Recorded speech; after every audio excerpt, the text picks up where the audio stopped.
अस्सलाम वालेकुम dear students. बेटा आज मैं आपके लिए एंटी टेस्ट का एक बहुत ही इम्पोर्टेंट टॉपिक लेकर आया हूँ। ये वो टॉपिक है जिसमें अक्सर बच्चे कंफ्यूज होते हैं। तो इंशाल्लाह इस लेक्चर को अटेंड करने के बाद आप लोग इस टॉपिक से रिलेटेड किसी भी किस्म के क्वेश्चन में कंफ्यूज नहीं होंगे। तो ये हमारा जो टॉपिक है वो है resistance and combination of resistances. यानी आप पढ़ेंगे इसमें रेजिस्टेंस क्या होती है, और जब आप उसको पैरेलल में सीरीज में लगाते हैं या आप पैरेलल और सीरीज में इकट्ठे लगाते हैं किसी सर्किट में, तो उसकी इक्विवेलेंट रेजिस्टेंस निकालना मैं आपको सिखाऊंगा। बेटा तो आपने ये लेक्चर एंड तक जो है वो ध्यान से सुनना है, तवज्जो से सुनना है, और इसे आपने कोशिश करनी है कि 2 से 3 बार आप कंसेक्टिवली बैठ के सुने। कंसेक्टिवली मीन्स एक ही स्पेल में आप सुने, एक ही दिन में आप 2 से 3 मरतबा इसको सुने और अपने नोट्स जो है वो आप अरेंज कर लें। तो आइए बेटा स्टार्ट करते हैं। बेटा आप लोगों ने एक इक्वेशन पढ़ी हुई है, आपकी बुक की एक इक्वेशन है, R is equal to rho L over A. R is equal to rho L over A. यहाँ पर आर जो है ये रेजिस्टेंस है, और रो क्या है, resistivity. L is the length of the conductor, A is the area of cross section of the conductor. ठीक है बेटा, अभी इनकी डिटेल में चलते हैं, लेकिन उससे पहले हम आर को देखें वो कौन कौन से फैक्टर्स पर डिपेंड करता है। तो नंबर वन आप देखें, आर जो है वो लेंथ के डायरेक्टली प्रोपोर्शनल है। इसका मतलब क्या है कि अगर हम लेंथ डबल कर देंगे तो रेजिस्टेंस भी मटेरियल की, कंडक्टर की जो है वो डबल हो जाएगी। और एरिया ऑफ क्रॉस सेक्शन के आर जो है वो इन्वर्सली प्रोपोर्शनल है, एरिया बढ़ाएंगे तो रेजिस्टेंस कम होगी। और रेजिस्टेंस जो है ये रेजिस्टिविटी के डायरेक्टली प्रोपोर्शनल है। सर ये क्या है जी? रेजिस्टिविटी बेटा बेसिकली आपके मटेरियल की प्रॉपर्टी होती है। ठीक है, सो अगर आप मटेरियल चेंज करेंगे तो रेजिस्टेंस भी चेंज हो जाएगी। इसके बाद दो बड़े इंपॉर्टेंट फैक्टर्स हैं, एक है टेम्परेचर। ठीक है, कि टेम्परेचर के ऊपर जो रेजिस्टेंस है वो कैसे डिपेंड करती है। तो बेटा दो तरह से डिपेंड करती है जी। अगर आपका मटेरियल ऐसा है कि जिसका temperature coefficient of resistance positive है, तो रेजिस्टेंस जो है वो टेम्परेचर बढ़ाने से बढ़ेगी। लेकिन अगर आपका मटेरियल ऐसा है जिसका temperature coefficient of resistance negative है, तो टेम्परेचर को बढ़ाने से रेजिस्टेंस कम होगी, यानी इनवर्स रिलेशन आ जाएगा। अब दूसरा फैक्टर मैं आपको बता रहा हूँ, प्रेशर के बारे में आपने पढ़ना है कि जी रेजिस्टेंस के ऊपर प्रेशर का क्या इफेक्ट होगा। ओके बेटा, वो मैं आपके लिए छोड़ रहा हूँ। अब हम बात करते हैं यहाँ पर ये जो रेजिस्टिविटी है। बेटा रेजिस्टिविटी कुछ फैक्टर्स पर डिपेंड करती है और कुछ पर डिपेंड नहीं करती। ये इंडिपेंडेंट किन किन फैक्टर्स पर है, तो याद रखें, क्योंकि आपके पास रेजिस्टिविटी कांस्टेंट ऑफ प्रोपोर्शनैलिटी है, तो इसलिए जिस इक्वेशन में ये मौजूद है उस इक्वेशन में जितने भी पैरामीटर्स हैं, like resistance, length of conductor, area of cross section, उन तमाम पर ये डिपेंड नहीं करेगी।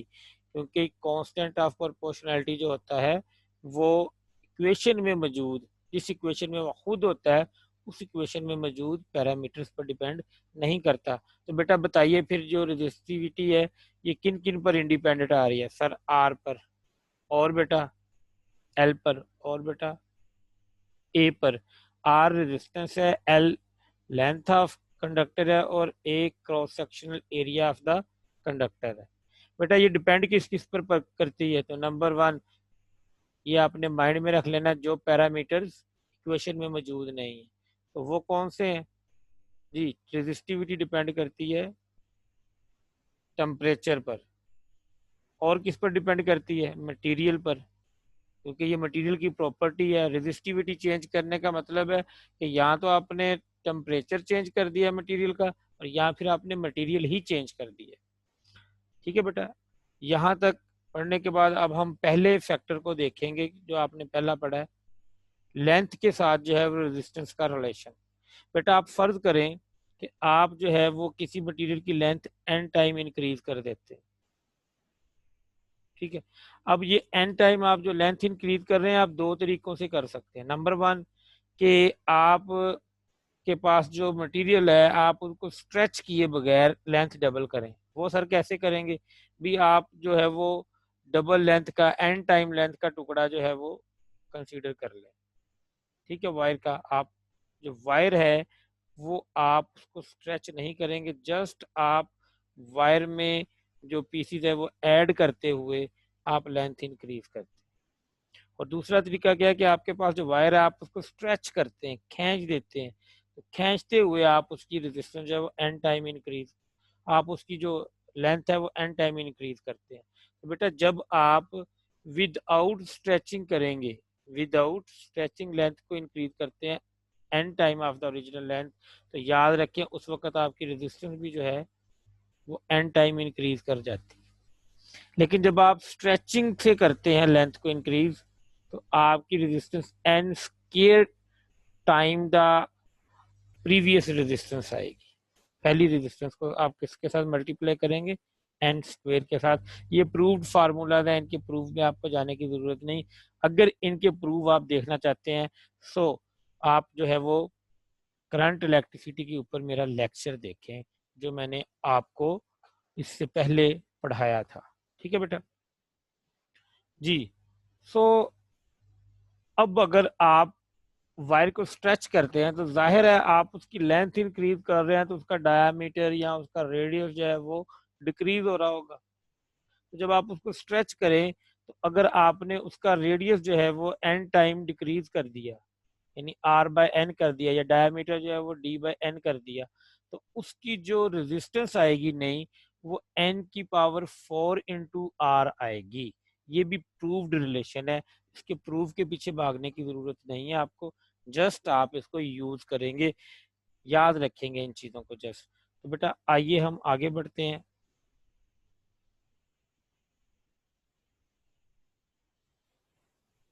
ये सारे सर्किट्स हैं जो मैंने आपको आज पढ़ाने हैं। ठीक है बेटा, डरना नहीं है, इस बहुत इजी सी चीजें हैं जी बेटा। हम सबसे पहले देखते हैं कम्बिनेशन ऑफ रजिस्टर्स।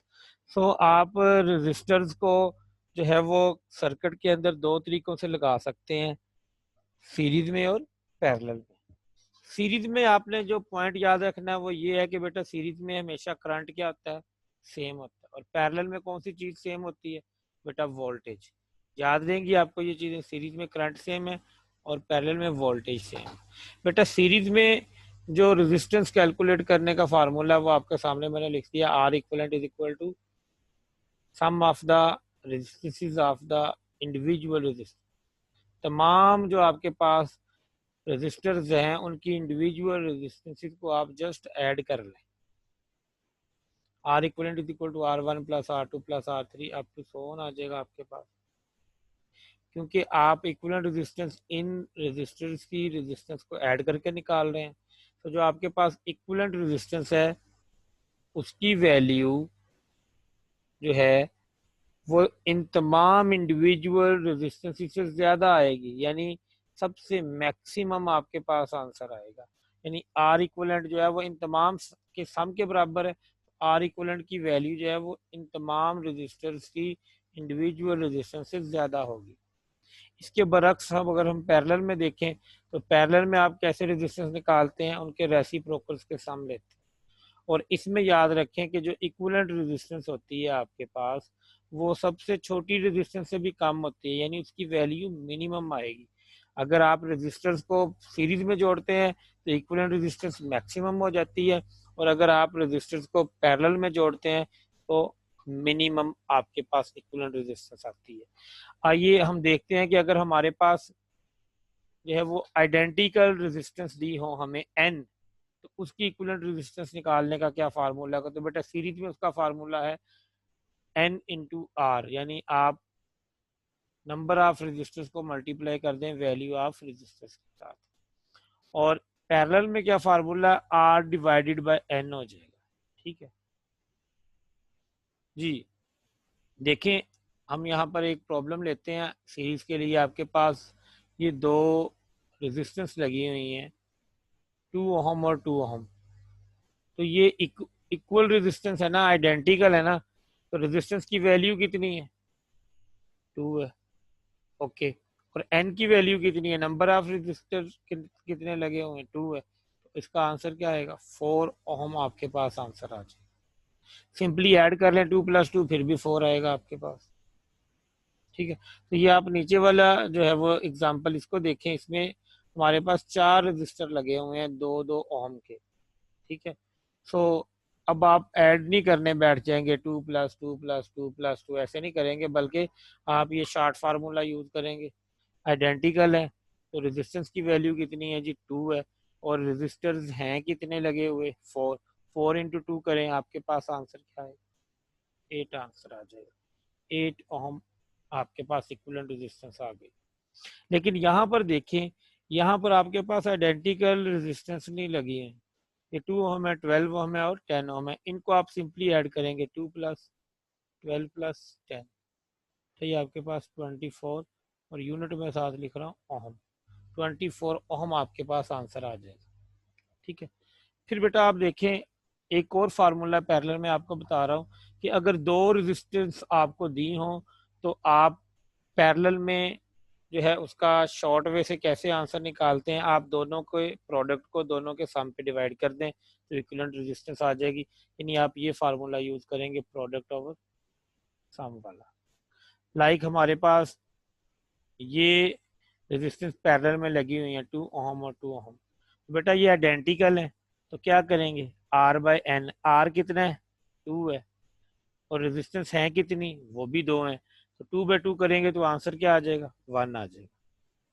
ठीक है, लेकिन आप इसको देखें, ये जो आपके पास दो पैरेलल में लगी हुई हैं 2 ओम और 4 ओम, अब ये आइडेंटिकल नहीं है। आइडेंटिकल नहीं है तो कैसे करेंगे, प्रोडक्ट ओवर सम से करेंगे। प्रोडक्ट क्या आएगा 2 × 4 और सम क्या आएगा 2+4।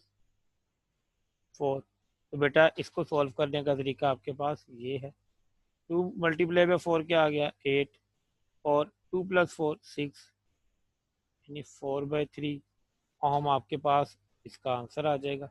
अब आप देखिए आपके पास पैरेलल में कितनी रेजिस्टेंस लगी हुई है, ये सारी आइडेंटिकल है, 5 ओम 5 ओम 5 ओम 5 ओम एंड 5 ओम आइडेंटिकल है। और कितनी है, 1 2 3 4 और 5 है। सो आपके पास रेजिस्टेंस की वैल्यू क्या है 5, और नंबर ऑफ रेजिस्टर कितने हैं 5 है, तो आपके पास इक्विवेलेंट रेजिस्टेंस कितनी आ जाएगी 1 ओम। ठीक है बेटा, आइए थोड़े और जो है वो हम कम्प्लेक्स सर्किट की तरफ चलते हैं। जी बेटा ये आप याद रख लें कि आपके पास पेपर में आ चुका है, ये जो मैं आपके साथ एग्जांपल शेयर करने जा रहा हूँ।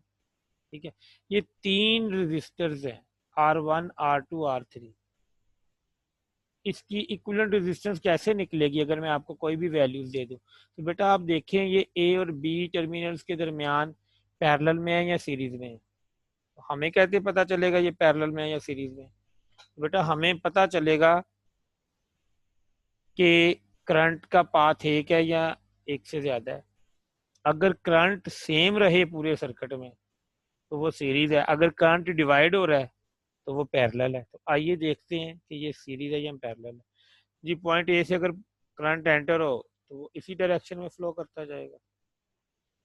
ओके, सो ये जो आपके पास पहले वाली डायग्राम बनी हुई है ये वाली, इसमें करंट की डायरेक्शन चेंज नहीं हो रही, यानी करंट डिवाइड नहीं हो रहा, सीधा करंट जो है वो सारे रेजिस्टर्स में से गुजर रहा है।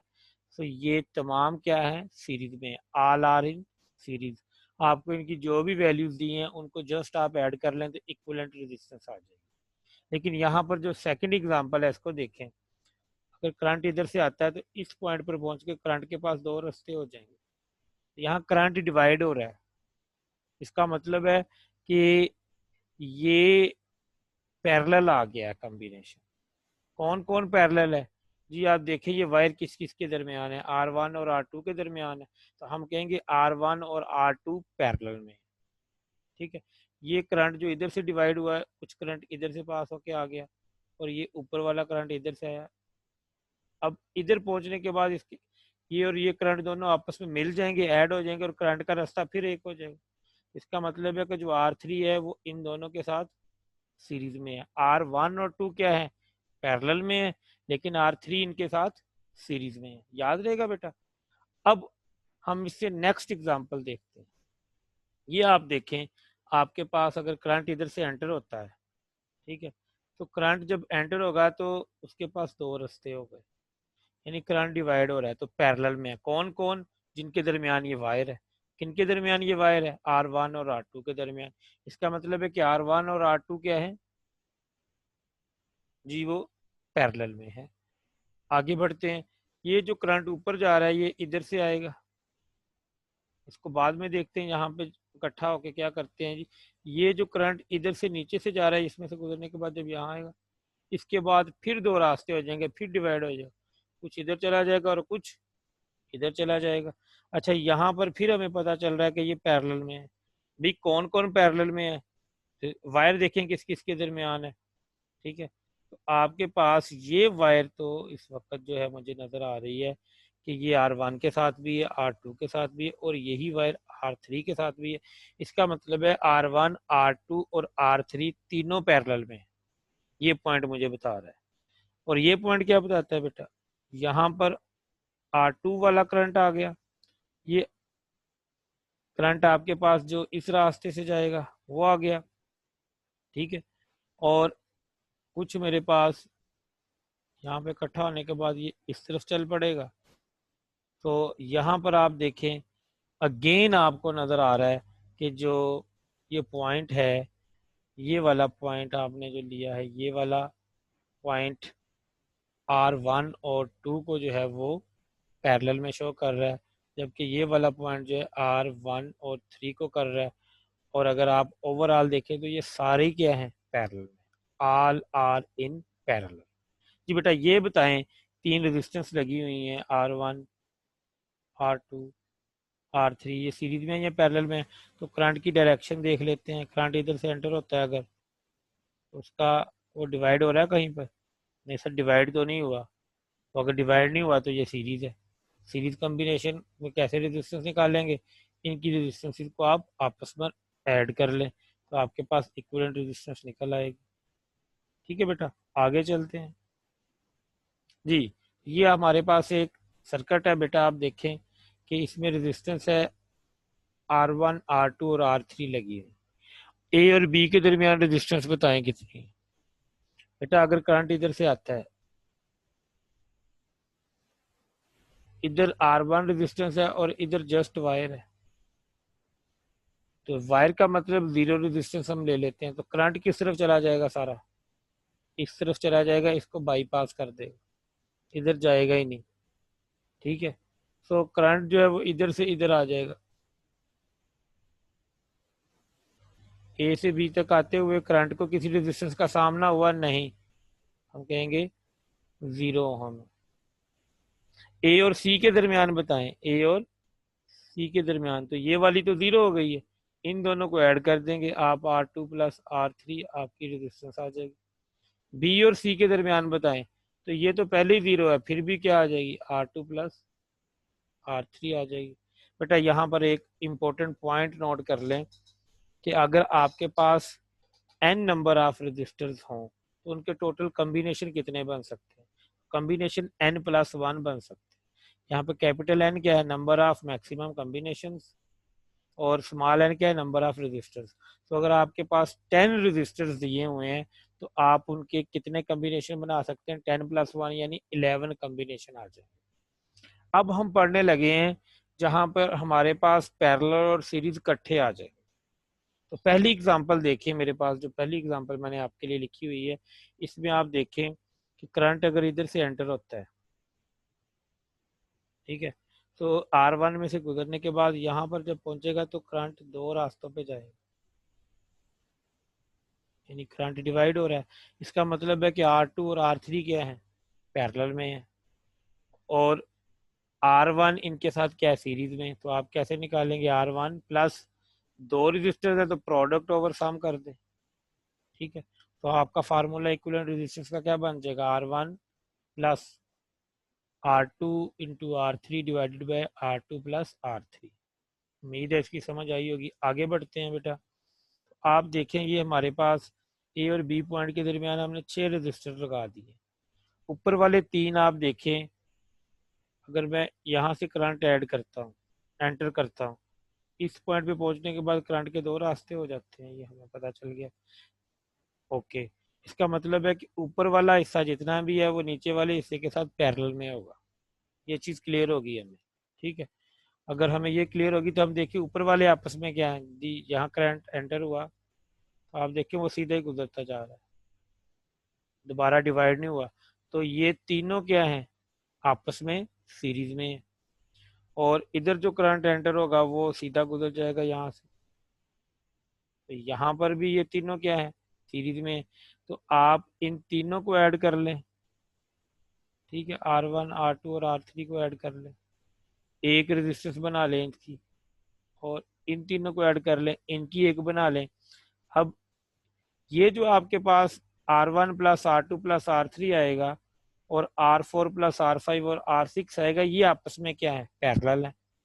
तो आप इस तरह इनकी रेजिस्टेंस कैलकुलेट करने के बाद उसके बाद उसके ऊपर पैरेलल का फार्मूला अप्लाई कर देंगे तो आपके पास ए और बी पॉइंट के दरमियान इक्विवेलेंट रेजिस्टेंस निकल आएगी। इसको देखें बेटा, एक और एग्जांपल है आपके साथ शेयर करता मैं इसे। आप देखें कि आपके पास 4 रजिस्टर लगे हुए हैं। आप अगर करंट इधर से एंटर करते हैं तो यहाँ जाके करंट की डायरेक्शन 2 हो गई, यानी यहाँ से पहले पहले, इस पॉइंट से पहले पहले सीरीज था और यहाँ पर इस पॉइंट के बाद पैरेलल कॉम्बिनेशन आ गया। तो R1 प्लस R2 कर लेंगे और इसके ऊपर क्या लगाएंगे, प्रोडक्ट ओवर सम। तो आपके पास फार्मूला क्या बन जाएगा, R1 plus R2 plus product over sum of R3 and R4। तो इस तरह आप कैलकुलेट कर सकते हैं इनको। जस्ट आप करंट को चेक करते जाए, जहाँ डिवाइड हो जाए वहाँ पैरेलल है और जहाँ नहीं हो रहा वो सीरीज है। आगे बढ़ते हैं बेटा, तो हम एक एग्जांपल लेते हैं, बड़ी इंटरेस्टिंग सी है। आप देखें इस एग्जांपल में बेटा आपके पास जो है वो 4 रजिस्टर लगे हुए हैं ए और बी पॉइंट के दरमियान। सो R1 और R2 जो हैं, चेक करें ये सीरीज में है या पैरेलल में है। सर कैसे पता चलेगा, बेटा आप करंट एंटर करें एक पॉइंट से, करंट अगर डिवाइड हो जाए तो पैरेलल है, अगर डिवाइड ना हो तो सीरीज है। तो यहाँ तक आपने देखा डिवाइड नहीं हुआ, R1 और R2 क्या है, सीरीज में है। यहाँ पर आके करंट 2 रास्तों पे डिवाइड हो गया, ठीक है। तो यहाँ पर आपको पता चलता है R3 और R4 क्या है, बेटा ये पैरेलल में है। तो R1 प्लस R2 करेंगे और इसके साथ R3 और R4 का क्या लेंगे, प्रोडक्ट ओवर सम ले लेंगे। तो आपके पास ए और बी की इक्विवेलेंट रेजिस्टेंस आ जाएगी। जी बेटा, एक और एग्जांपल है इसमें आपको देखें, ये रेजिस्टेंस आपने पॉइंट ए और पॉइंट बी के दरमियान बतानी है इक्विवेलेंट रेजिस्टेंस। तो आप देखें ये आपके पास ये तीनों, यहाँ से अगर मैं करंट एंटर करूं तो कितने रास्ते करंट के, 1 2 3। तो ये तीनों आपस में क्या है, पैरेलल में है, ठीक है। इधर से करंट आएगा, इधर से आएगा, इधर से आएगा, फिर इधर आके इकट्ठा हो जाएगा। ये करंट जब इधर पहुंचेगा तो फिर इसके पास कितने रास्ते हैं, सर 4 रास्ते हैं। तो ये चारों भी आपस में क्या है, पैरेलल में है। ये सारे करंट इकट्ठे होंगे,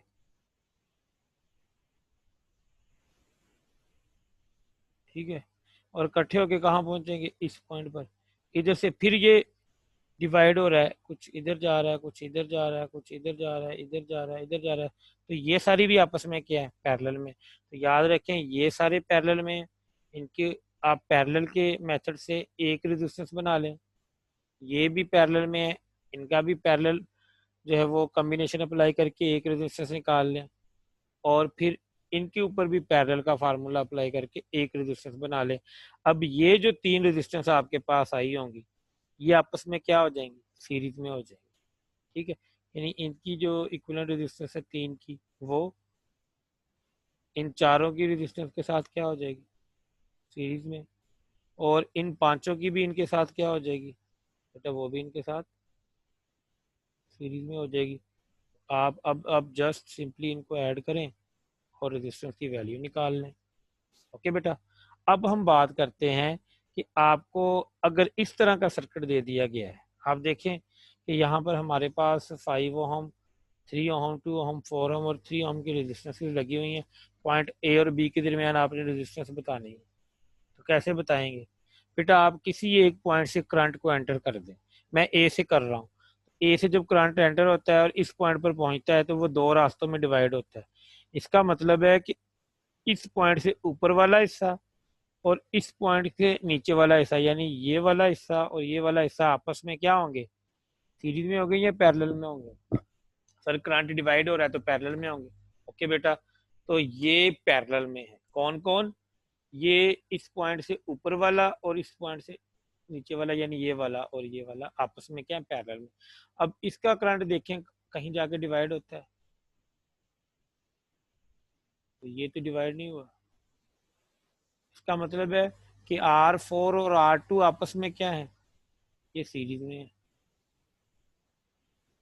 ठीक है, लेकिन R3 के साथ ये दोनों क्या है, पैरेलल में है। तो आप 2 ओम और 4 ओम को ऐड करें, आपके पास कितनी रेजिस्टेंस बन जाएगी, 6 ओम। तो ये 6 ओम जो है ये इस 3 ओम के साथ क्या आएगी, पैरेलल में आएगी। तो आप इसके ऊपर प्रोडक्ट ओवर सम लगाएं, तो प्रोडक्ट ओवर सम लगा के क्या आता है, 6 × 3 और 6 + 2 करें, क्या आता है आपके पास,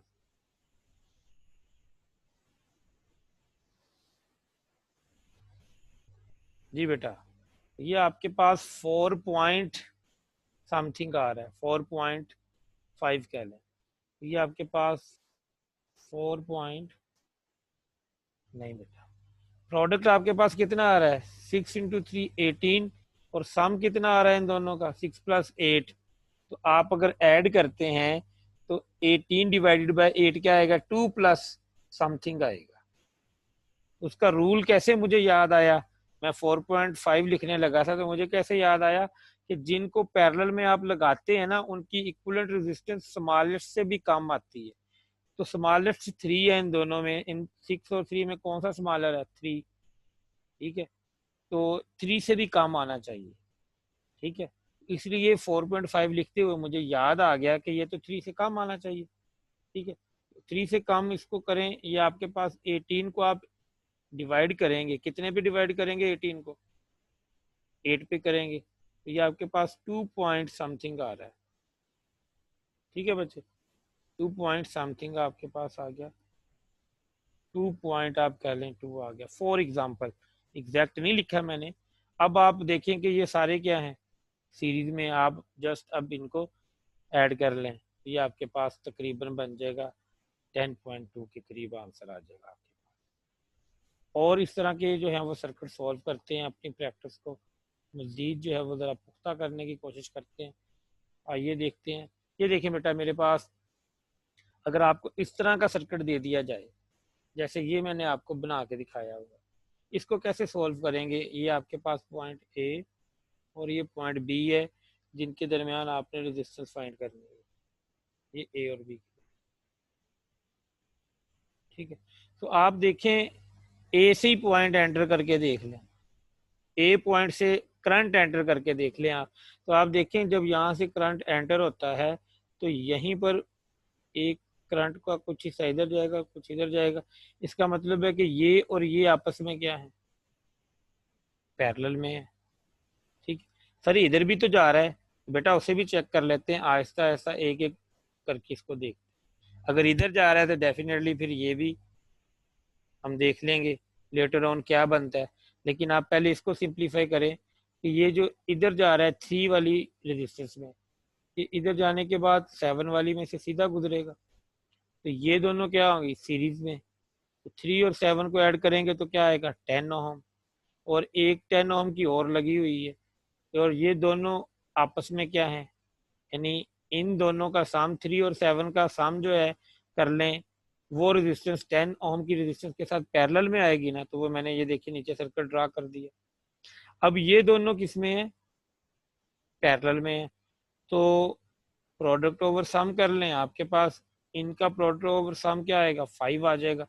तो आप इन दोनों की जगह पे एक रेजिस्टेंस लगा दें, यानी 10 की 2 लगाने की बजाय पैरेलल में 5 की 1 लगा दें। ठीक है सर, जब 1 लगाएंगे तो क्या होगा, जरा देखें बेटा।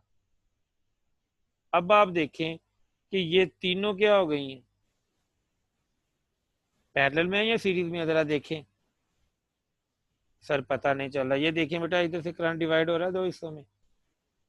तो ये जो 10 ओम वाली है ये ऊपर वाली दोनों के साथ पैरेलल में आएगी, या यानी जो हम शुरू में बात कर रहे थे कि ये तीन यहाँ पे पैरेलल में, तो मैं तीनों को इकट्ठे नहीं किया सॉल्व, मैंने पहले एक को छोड़ दिया और दो को सॉल्व करते हुए आया हूँ।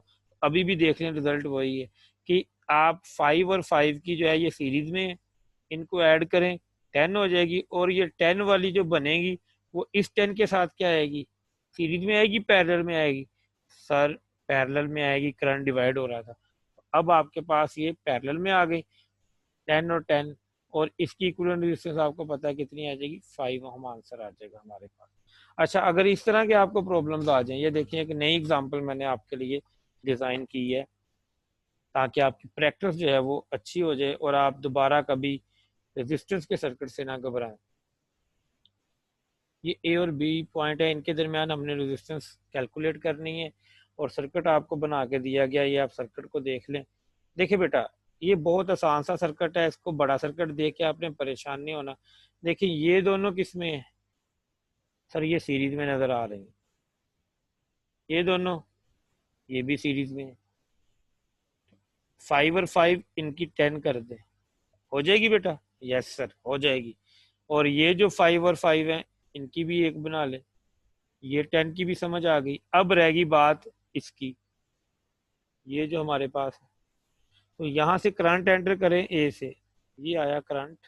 फॉर एग्जाम्पल यहाँ पर जब पहुंचेगा, कितने रास्तों में जा रहा है, 3 रास्तों में जा रहा है।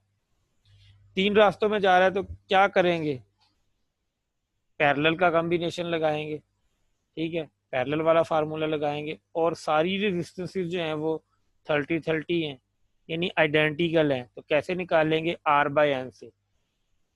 आर कितना है, 30 है, एन कितना है, 3, तो 30/3 करेंगे तो 10 आ जाएगी आपके पास। तो ये 10 कहाँ से आई आपको पता चल गया। यहाँ पर मैंने क्यों नहीं तीनों को इकट्ठे सॉल्व किया, यहाँ आइडेंटिकल नहीं थी, यहाँ आपको दो दो के पेयर से करनी पड़ेंगे, ठीक है, क्योंकि मैंने आपको जो फार्मूला लिखवाया हुआ है वो प्रोडक्ट ओवर सम 2 का लिखवाया हुआ है, 2 से ज्यादा का तो लिखवाया ही नहीं है। इसलिए अगर आपके पास नॉन आइडेंटिकल आ जाए पैरेलल में तो आप उनको दो दो करके सॉल्व कर लें, और अगर आइडेंटिकल आ जाए तो एक ही दफा उड़ा देंगे। जी बेटा, आगे देखते हैं। उम्मीद है अब आपको समझ आ गई होगी कि ये तीनों अब क्या है। सर ये तीनों पैरेलल में है, 3 रास्तों में करंट जा रहा है, जा रहा है कि नहीं। तो अब क्या करेंगे, 10/3 कर दें, आपके पास आंसर आ जाएगा। R/N फार्मूला लगाया हमने इक्विवेलेंट रेजिस्टेंस के लिए। उम्मीद है इसकी समझ आई होगी। आगे बढ़ते हैं, ये एक सर्किट देखें आपके पास, आपके पास ये ए बी पॉइंट है, तो आप अगर ए और बी दोनों पॉइंट एक साइड पर आ जाएं तो फिर कैसे सॉल्व करते हैं, ऑपोजिट एंड से सॉल्व करना शुरू करते हैं। वैसे ऑपोजिट एंड से, बैटरी लगी हो तब भी ऑपोजिट एंड से सॉल्व करते हैं, और अगर एक तरफ ना हो तो फिर जो है वो आप कहीं से एक पॉइंट से करंट एंटर करके चेक कर लें, जैसे हम अभी तक करते हैं। जी, आप देखें ये 5 ओम, ये 5 ओम और ये 5 ओम, ये तीनों क्या है, सीरीज में है। यहाँ से जो करंट आएगा, ठीक है, वो इसमें से सीधा गुजरेगा, डिवाइड नहीं होगा। तो ये तीनों किस में है, सीरीज में है, तो इनको सीरीज में एक बना ले, ठीक है, ये 15 बन गई। और इसको इस 15 के साथ पैरेलल में लगाएं या सीरीज में लगाएं, सर नहीं पता चल रहा क्या करना है। तो बेटा आप देखें इस पॉइंट पे करंट दो हिस्सों में डिवाइड हो रहा है, यस, तो बेटा इसकी इक्विवेलेंट को इसके साथ पैरेलल में लगाएंगे क्योंकि करंट तो डिवाइड हो गया। तो 15 ओम जो आपने निकाली है वो इस 15 ओम के साथ क्या आ गई, पैरेलल में आ गई। अब ये आपके पास क्या आ गई जी, दो पैरेलल में आ गई, इक्वल है, तो कैसे निकालेंगे, R/2 कर दें, यानी 15/2 करेंगे तो 7.5 बन जाएगी। और वो आपके पास बाकी जो रजिस्टर हैं 5 और 5 ओम के, उनके साथ सीरीज में। अब जस्ट आप ऐड कर लें, आपके पास इक्विवेलेंट रेजिस्टेंस की वैल्यू आ जाएगी। उम्मीद है इसकी आपको समझ आई होगी। आगे बढ़ते हैं। जी बेटा, ये हमारे पास एक सर्किट है, इसको हमने सॉल्व करना है, और मैंने बताया है कि आप ऑपोजिट एंड से सॉल्व करना शुरू करें। आप देखें कि यहाँ पर अगर करंट आ रहा है, कहीं से भी आ रहा हो, वो दो हिस्सों में डिवाइड होगा कि नहीं होगा, होगा। इसका मतलब है कि ये जो 40 ओम की रेजिस्टेंस है ये इधर वाली रेजिस्टेंस के साथ पैरेलल में है, और ये जो करंट जा रहा है इसको आप देखें, ये इन दोनों में से सीधा पास कर गया, यानी 20 और 20 जो है ये दोनों सीरीज में, इन दोनों की जगह पे एक ले लें तो वो बन जाएगी 40 की, और 40 को इस 40 के साथ सीरीज में लगाना है या पैरेलल में? सर पैरेलल में लगाएंगे क्योंकि करंट डिवाइड हुआ, तो ये आप लगा दें बेटा। ये 40 ओम जो आपने इन दोनों से बनाई है और ये 40 ओम जो ऑलरेडी मौजूद थी, ये दोनों किस में आ गई? पैरेलल में। तो बेटा अगर ये पैरेलल में आई हैं, पैरेलल में आपके पास दो रेजिस्टेंस आ गई हैं, आइडेंटिकल है, तो कितने पे डिवाइड करेंगे? सर नंबर ऑफ रेजिस्टेंस पर कितनी है इस वक्त? 2 है, तो 40 को 2 पे डिवाइड करें, आपके पास इनकी इन दोनों की इक्विवेलेंट रेजिस्टेंस क्या बन जाएगी? 20 ओम। क्या बन जाएगी? 20। तो अब आप इस पॉइंट से करंट एंटर करेंगे, तो आप देखें जब आप यहाँ से करंट एंटर करते हैं वो यहाँ से गुजरने के बाद यहाँ गया और यहाँ से इस तरफ आ गया और वो इस तरह चल रहा है, ठीक है, यानी ये वाली 20 और ये 20 सीरीज में है, लेकिन यहाँ पर अगर आप देखें तो करंट इधर भी जा रहा है। इसका मतलब है कि इधर वाली रेजिस्टेंस और ये वाली रेजिस्टेंस आपस में क्या है? पैरेलल आएंगी। तो 20 और 20 सीरीज में थी, 40 कर दिया इनको, और ये 40 इस 40 के साथ पैरेलल में लगेगा या सीरीज में? सर पैरेलल में लगेगा, तो ये देखिए मैंने पैरेलल में लगा दिया। ये 40 जो है ये इन दोनों से बना था और ये 40 ऑलरेडी मौजूद था। अब ये दोनों क्या है? पैरेलल में है, तो आइडेंटिकल है, तो 2 पर डिवाइड कर दें क्योंकि दो लगी हुई हैं, इनकी क्या आ जाएगी? इक्विवेलेंट 20 आ जाएगी। अब तीनों क्या है? सर ये तो तीनों सीरीज में आ गई, तो जस्ट इनको ऐड कर लें, 60 ओम आपकी इक्विवेलेंट रेजिस्टेंस आ जाएगी। ओके बेटा, ये कोई मुश्किल चीज़ें नहीं है, जस्ट आपने प्रैक्टिस करनी है। ये आप देखें एक और आपके पास मैंने एग्जांपल रखी है कि आपके पास 4 4 ओम की 4 रेजिस्टेंसेस लगी हैं। अब ए और बी एक तरफ नहीं है, ऑपोजिट एंड का हमें नहीं पता चलेगा, कैसे सॉल्व करेंगे? मैंने कहा किसी एक पॉइंट से करंट एंटर कर दें, तो मैं अगर ए से करंट एंटर करता हूं तो वो डिवाइड होता है दो हिस्सों में। ये देखिए, इसका मतलब है कि इधर से ऊपर जो करंट जा रहा है उधर जितनी भी आएंगी वो वाली नीचे जो करंट जा रहा है उनके साथ पैरेलल में आएंगी। ऊपर वाली आपके पास 4 और 4 आपस में सीरीज में है, 4 और 4 को मिलाएं तो कितनी बन जाएगी? 8। नीचे वाली 4 और 4 भी क्या है? सीरीज में है। इन दोनों को कंबाइन करेंगे तो क्या बन जाएगी? 8। और ये 8 और 8 और हम आपस में सीरीज में लगेंगे या पैरेलल में? सर पैरेलल में लगेंगी, करंट डिवाइड हुआ था। वेरी गुड, तो आपको पता चल गया कि ये पैरेलल में लग रही हैं, तो आइडेंटिकल है, तो नंबर ऑफ रेजिस्टर पर डिवाइड करें, कितने रेजिस्टर लगे हुए हैं? 2 लगे हुए हैं, तो 8 को 2 पे डिवाइड करेंगे तो क्या आ जाएगा? 4 और हम आपके पास आंसर आ जाएगा। तो ये कोई मुश्किल चीज़ें नहीं है, मैं अगेन अगेन आपको यही बात रिपीट कर रहा हूँ। आइए कुछ और प्रॉब्लम्स भी सॉल्व करते हैं। जी आज आपने बस ध्यान से कर लेना है इसको 2 3 मरतबा, तो आपको आइंदा कभी भी प्रॉब्लम नहीं होगी।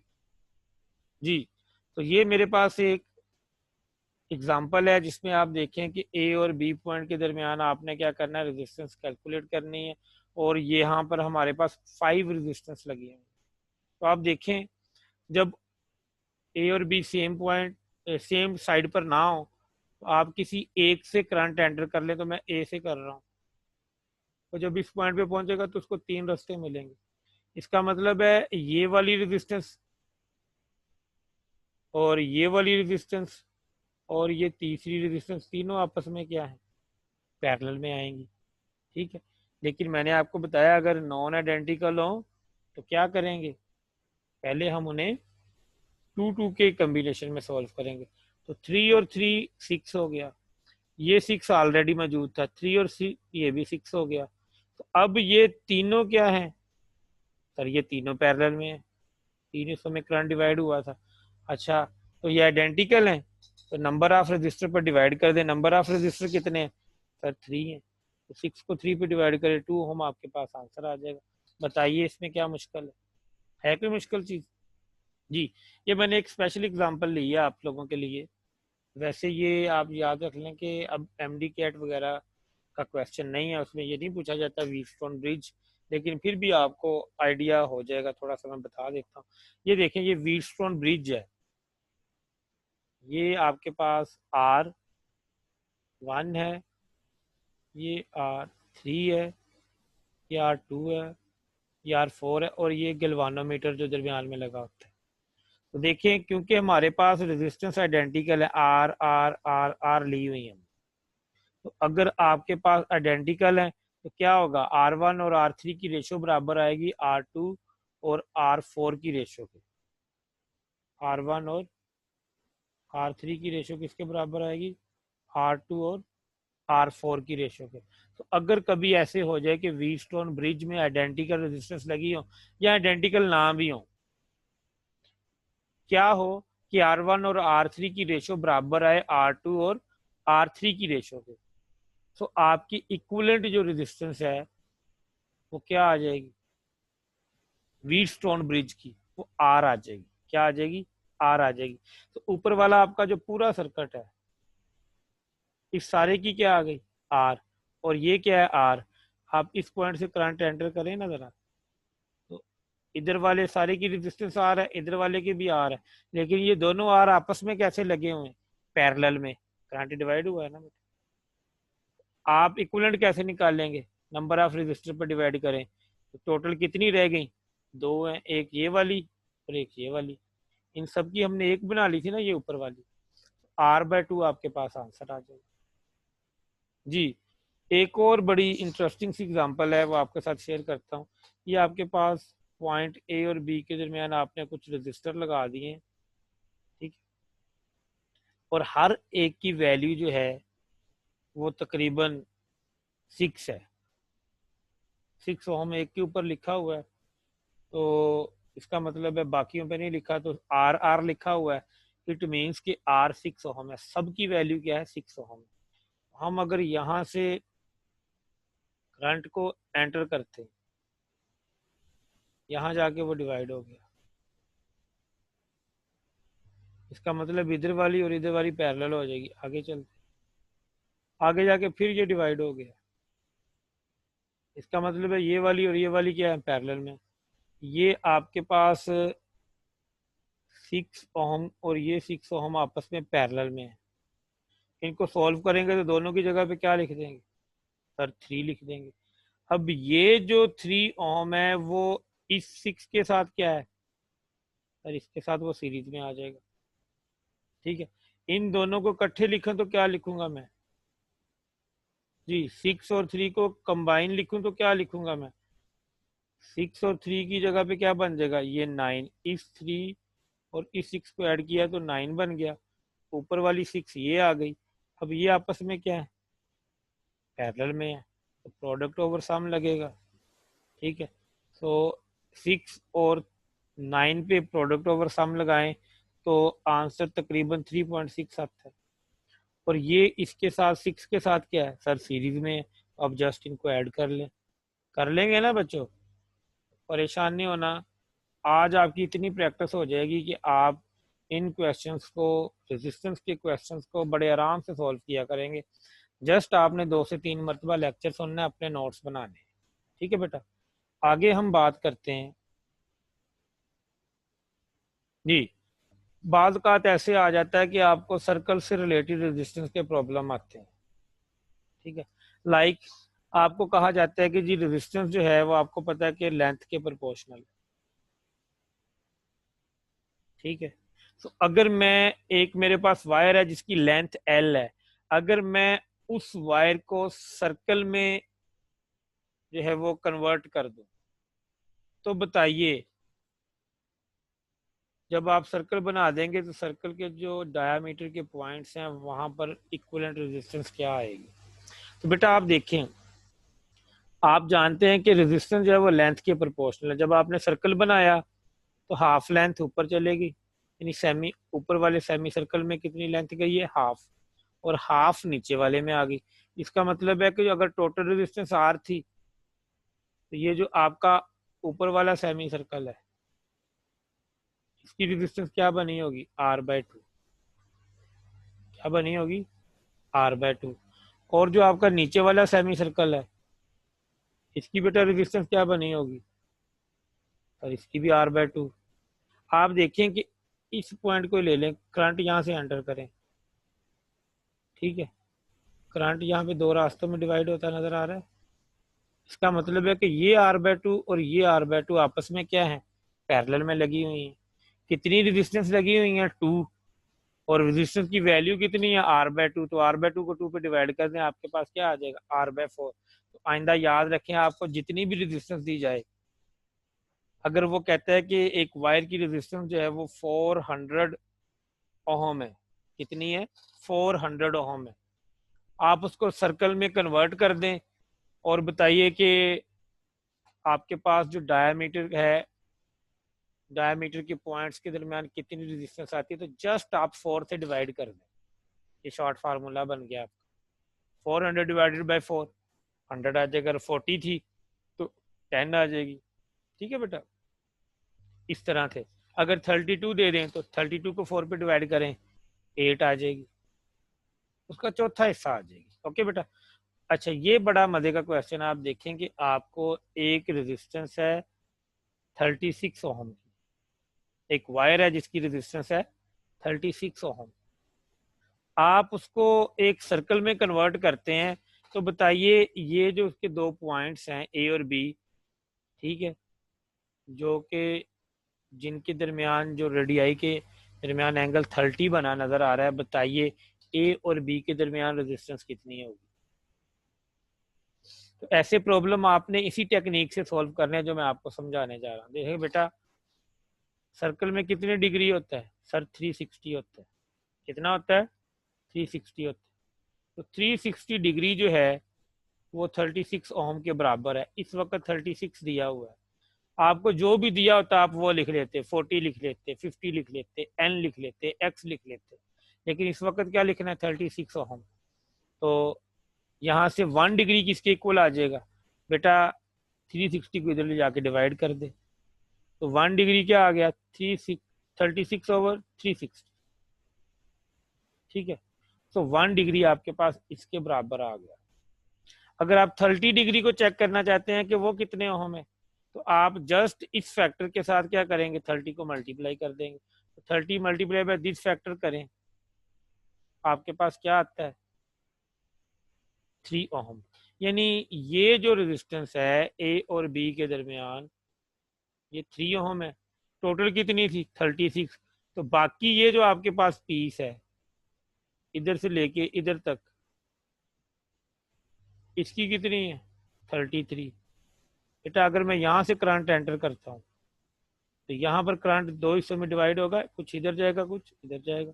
इसका मतलब है कि ये 33 और ये जो 3 है ये पैरेलल में लगी हुई हैं, तो इनके ऊपर आप प्रोडक्ट ओवर सम का फार्मूला लगाएं तो आपके पास 2 पॉइंट समथिंग इसका आंसर आ जाएगा। कर लेंगे बेटा सोल्व।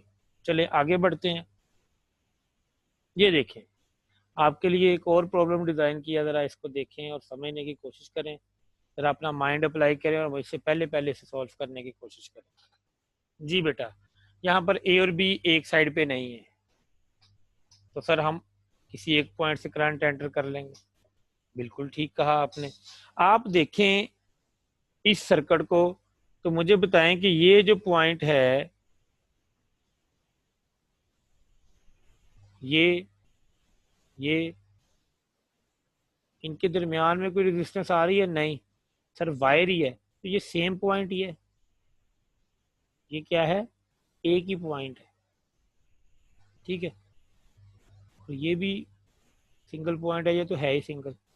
इसका मतलब ये 6 और 3 इधर भी सेम पॉइंट पर हैं और इधर भी सेम पॉइंट पर हैं, तो ये आपस में क्या हो जाएंगे, पैरेलल। 6 और 3 क्या है, पैरेलल है। इसी तरह ये 6 और 3 जो हैं ये इधर भी सेम पॉइंट पर हैं और इधर भी सेम पॉइंट पर हैं, तो ये भी आपस में क्या हो जाएंगे, पैरेलल हो जाएंगे। तो ये 6 और 3 जो है पैरेलल में, प्रोडक्ट ओवर सम से इसकी वैल्यू निकाल लें, इसकी भी निकाल लें, तो सर इसकी आ गई 2, इसकी भी 2 आ गई, तो ये आपस में क्या है, आपस में ये आप देखें क्या है, सीरीज में। इनके रिजल्टेंट को सीरीज में जोड़ दें। अब ये दोनों सीरीज में है तो 2 + 2 4 हो जाएगा, ये आपके पास इसकी इक्विवेलेंट आ गई। और अब आप देखें कि ये एक, दो और तीनों रेजिस्टेंस जो हैं ये पैरेलल में है, तो आर ओवर एन लगेगा? बेटा नहीं लगेगा, क्योंकि आइडेंटिकल नहीं है। तो पहले 3 और 3 को सोल्व कर लें। 3/2 करें ना, 1.5 आ गया। अब लगेगा आर ओवर एन? नहीं, अभी भी नहीं लगेगा, क्योंकि अभी भी आइडेंटिकल नहीं है। तो फिर आप प्रोडक्ट ओवर सम लगाएं और इसका आंसर ले लें। कर लेंगे।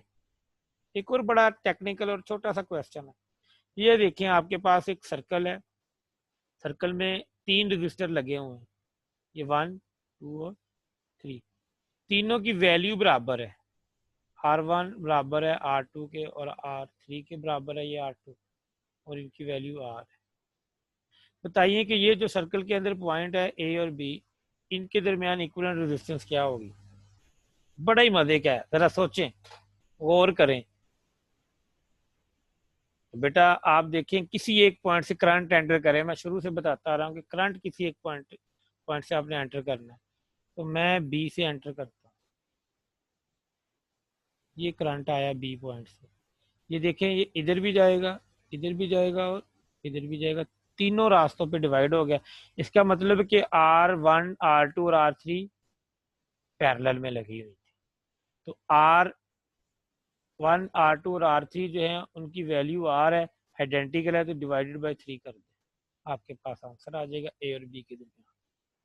ठीक है, अब थोड़ा और आगे बढ़ते हैं, एक और क्वेश्चन लेते हैं। बेटा याद रख लें कि अगर आपको जो है वो ट्राइंगल, स्क्वायर, रेक्टेंगल की फॉर्म में प्रॉब्लम्स आए और आपको एडजेसेंट साइड्स के दरमियान वो रेजिस्टेंस पूछ ले।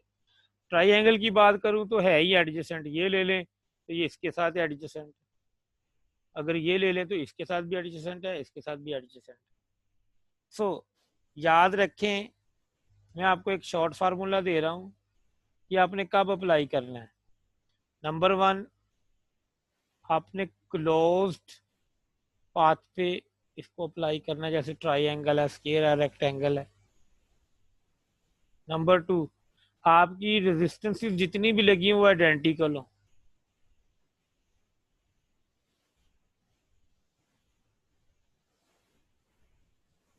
आइडेंटिकल रेजिस्टेंस पर। और नंबर 3, एडजेसेंट पॉइंट्स के दरमियान रेजिस्टेंस निकालने के लिए only for adjacent points. Sir इसका क्या मतलब? इसका मतलब बेटा ये है कि आप देखेंगे ये पॉइंट और ये पॉइंट एडजेसेंट है, इनके दरमियान में कोई और पॉइंट नहीं आ रहा, लेकिन ये दो पॉइंट जो हैं ये एडजेसेंट नहीं, क्योंकि इनके दरमियान में इधर से जाऊं तो भी पॉइंट आ रहा है, इधर से जाऊं तो भी आ रहा है, तो इसके ऊपर फार्मूला नहीं लगेगा।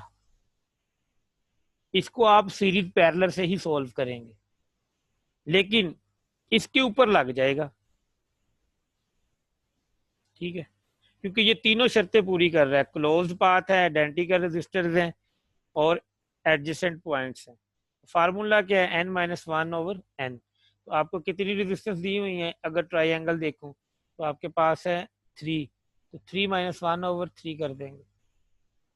और इधर कितनी है? 4 है, तो 4-1/4 कर देंगे, तो आपके पास वैल्यू आ जाएगी। लेकिन अगर इनमें से ये रेजिस्टेंस की वैल्यू चेंज हो जाए, एक भी चेंज होगी, तो फिर आपकी ये कंडीशन फुलफिल नहीं होगी ना, तो फिर आप कैसे सॉल्व करेंगे? वही जो आपने पहले पढ़ा, सीरीज पैरेलल मेथड लगाएंगे। ठीक है, आगे बढ़ते हैं और इन एग्जांपल्स के साथ हम लेक्चर को वाइंड अप कर देंगे, आपने परेशान नहीं होना। ये देखें और मुझे बताएं इसकी रेजिस्टेंस कितनी इक्विवेलेंट। शाबाश जी। जब करंट इधर से गुजरेगा तो उसको कितनी रेजिस्टेंस का सामना करना पड़ेगा? चलते हैं। जब करंट यहाँ पर आएगा, इधर रेजिस्टेंस 5 ओम की है, इधर भी 5 ओम की। ठीक है, आगे चलें जी। आप देखें ये और ये रेजिस्टेंस पैरेलल में लगी हुई है, और ये वायर इनके साथ पैरेलल में है। वायर की रेजिस्टेंस क्या है? सर वायर की रेजिस्टेंस 0 ओम है। तो करंट फिर इधर नहीं जाना शुरू हो जाएगा सारा, जिधर उसको कोई रुकावट ही नहीं है। तो करंट सारा इनको बाईपास करता हुआ इधर जाएगा ही नहीं, तो करंट सारा इधर आना शुरू हो जाएगा। और जब सारा करंट इधर आएगा तो आप क्या बोलेंगे जी, इक्विवेलेंट रेजिस्टेंस क्या आ गई, 0 ओम आ गई सर। कोई भी रेजिस्टेंस जो है वो काम नहीं कर रही, करंट जो है वो सारा इधर से आ रहा है। ठीक है। अच्छा, ये एक और एग्जांपल आपको दी हुई है, इसमें आप देखिए 5 ओम और 5 ओम है, बैटरी के साथ आप इनको जब अटैच करते हैं तो यहाँ पर जो है वो सर्किट ब्रेक हुआ है, ओपन सर्किट है यहाँ। ओपन का क्या मतलब है कि इधर से, ओपन का क्या मतलब होगा कि इधर से करंट गुजरेगा, नहीं गुजरेगा ना, तो करंट को इधर से गुजरना पड़ेगा। तो यही दो रेजिस्टेंसेस जो है ये सर्किट में शामिल हो, और ये पैरेलल में है तो प्रोडक्ट ओवर सम लगा दें, या क्यों लगाएं जी, आइडेंटिकल है तो भाई आप आर ओवर एन लगा दें। आर क्या है 5, एन क्या है 2, 2.5 आपकी रेजिस्टेंस आ जाएगी। इसमें देखें क्या आएगी जी बेटा, ये आपकी लास्ट एग्जांपल है आई होप। तो इसमें ये तीनों आपके पास पैरेलल में लगे हुए हैं, तो 5/3 कर दें, आइडेंटिकल है ना, नंबर ऑफ रेजिस्टेंस पे डिवाइड कर दें, और इसके साथ ये सीरीज में है, इसकी रेजिस्टेंस ऐड कर दें तो आपके पास आंसर आ जाएगा। तो उम्मीद है कि आपको जितने भी सर्किट करवाए गए हैं उनकी समझ आई होगी। आप इनको 2 से 3 मरतबा इस लेक्चर को देखें, अपने लेक्चर नोट्स बनाएं, और आइंदा जो है वो रेजिस्टेंस के प्रॉब्लम से डरना और घबराना छोड़ दें। इंशाल्लाह बहुत ही जल्द एक और इंटरेस्टिंग टॉपिक लेके हाजिर होऊंगा। तब तक के लिए इजाज़त दीजिए बेटा, अल्लाह हाफिज़।